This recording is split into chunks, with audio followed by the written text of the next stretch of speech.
नमस्कार, मी पूजा खेतले किचनमध्ये आपलं सर्वांचं स्वागत करते। आज आपण करणार आहोत पाइनएपल शिरा। त्यासाठी लागणारं साहित्य घेतलं मी इथे रवा, साखर, पाइनएपल हे साखरेमध्ये टाकून घेतलेलं आहे, मी भिजवून ठेवलं होतं ते। त्यानंतर तूप आहे, ड्रायफ्रूट आहे आणि केशर पाण्यामध्ये टाकून घेतलं आहे। आणि मी कढई आता गरम करत ठेवली आहे, त्याच्यामध्ये आपण थोडं 1 चमचावर तूप टाकणार आहोत।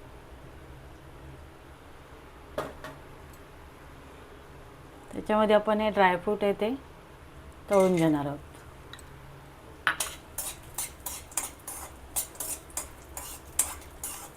चांगले असे तळून घेऊया आपण।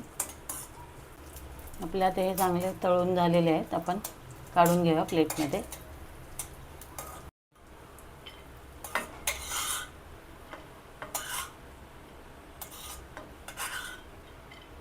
आता आपण तूप टाकूया।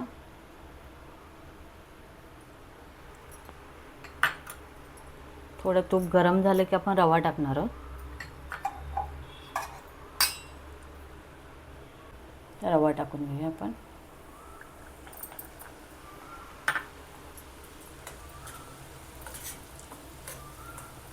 रवा आपण असा सोनेरी कलर येईपर्यंत आपण असं चांगलं परतून घेणार आहोत। चांगला असा रवा भाजल्याचा वास आला की आपण मग बंद करू। आपला रवा चांगला आता भाजलेला आहे, तूप पण सुटले त्याला, चांगला भाजून झाला। आपण जरा हे रवा बाजूला ठेवूया।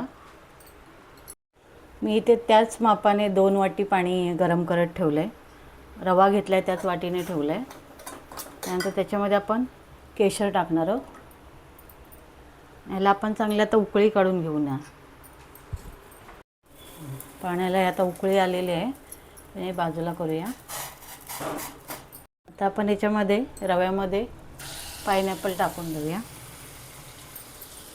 चांगला आपण परतून घेऊया याच्यामध्ये।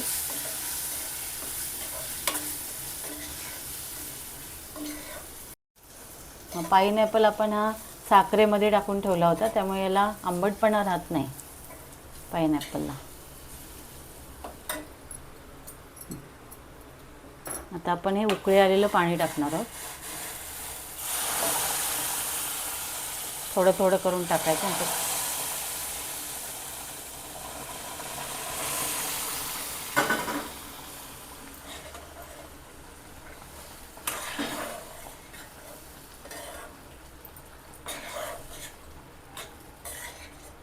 चांगलं मिक्स करून घेऊया।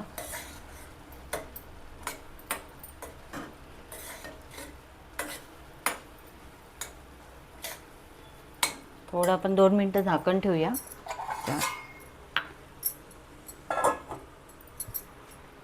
आता आपण साखर टाकून घेऊया।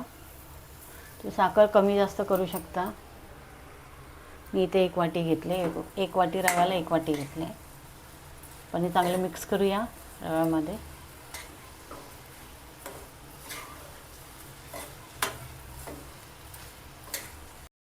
आता आपण वेलची पावडर टाकून घेऊया। असं आपलं सांगायचं राहिलं होतं, तर मिक्स करूया। खूप वास खूप छान सुटलेला आहे पाइनएपलचा। 2 मिनिटं आपण झाकून ठेवूया। आता आपण ड्रायफ्रूट टाकून घेऊया।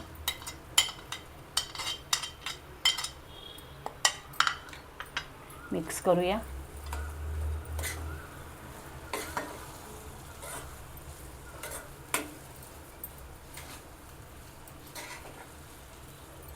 खूप छान दिसतंय, वास पण खूप छान सुटलाय। आपला आता तयार झालेला आहे पाइनएपल शिरा। आपण आता सर्व करून घेऊया।